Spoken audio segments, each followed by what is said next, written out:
लखनऊ की सर्दी इन दिनों कड़ाके की है, लेकिन उत्तर प्रदेश की राजनीति का पारा अचानक चढ़ गया।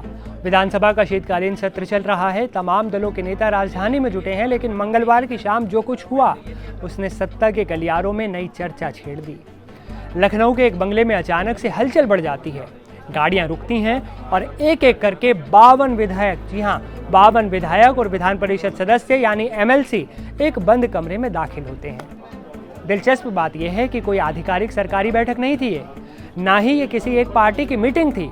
ये जुटान था उत्तर प्रदेश के ब्राह्मण विधायकों का। कुशीनगर के विधायक पंचानन पाठक के आवास पर हुई इस गुपचुप बैठक ने यूपी की सियासत में ब्राह्मण गोलबंदी के नए संकेत दे दिए। सवाल यह है कि आखिर बंद कमरे में क्या पक रहा था? क्या ये सिर्फ एक सहभोज है या फिर 2027 की तैयारी का कोई नया समीकरण है?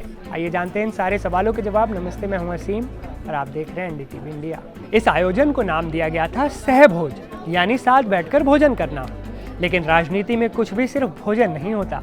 इस जुटान में बीजेपी के साथ साथ दूसरे दलों के ब्राह्मण चेहरे भी नजर आए। खासतौर पर पूर्वांचल और बुंदेलखंड के विधायकों की मौजूदगी ने इस बैठक को और भी अहम बना दिया। मिर्जापुर नगर से विधायक रत्नाकर मिश्रा का इस पर बयान आया। उनका कहना है कि ये बस एक मेल मुलाकात थी, कोई राजनीतिक चर्चा नहीं थी। उन्होंने कहा, हम सब बस बैठे और खाना खाया, इसमें कुछ भी खास नहीं था। लेकिन गौर करने वाली बात यह है कि इस बैठक में शलभमणि त्रिपाठी और MLC उमेश द्विवेदी जैसे नेता भी शामिल थे, जिन्हें मुख्यमंत्री योगी आदित्यनाथ का बेहद करीबी माना जाता है। जब इतनी बड़ी संख्या में प्रभावशाली विधायक एक छत के नीचे जमा हों तो चर्चा होना तो लाजमी है। ये सिर्फ खाने की बैठक तो नहीं हो सकती। अब आपको इस पूरी कहानी का असली ट्विस्ट बताते हैं। याद कीजिए, यूपी विधानसभा का पिछला मानसून सत्र, उस वक्त भी लखनऊ में एक ऐसी ही हलचल हुई थी। तब सूबे के ठाकुर विधायक एक जगह जुटे थे और उस मिलन को नाम दिया गया था कुटुंब। उस वक्त भी इसे पारिवारिक मिलन बताया गया था, लेकिन सियासी जानकारों ने इसे जातिगत गोलबंदी से जोड़कर देखा था, तब भी और अब भी।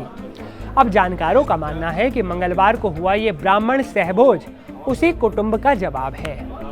उत्तर प्रदेश की राजनीति में ब्राह्मण और ठाकुर ये दो ऐसे स्तंभ हैं जिनके इर्द गिर्द सत्ता का संतुलन घूमता रहता है, घूमता आया है। अगर एक पक्ष अपनी ताकत दिखाता है तो दूसरा पक्ष भी अपनी मौजूदगी दर्ज कराने में पीछे नहीं रहता। भले ही कैमरे के सामने विधायक इसे सिर्फ खाना कहें, लेकिन पर्दे के पीछे की सच्चाई यूपी की जातीय राजनीति की गहराइयों में छिपी हुई है। सवाल वही है, क्या ये जुटान सिर्फ भाईचारे के लिए था या फिर ये अपनी अपनी जातियों की ताकत दिखाने का एक तरीका है?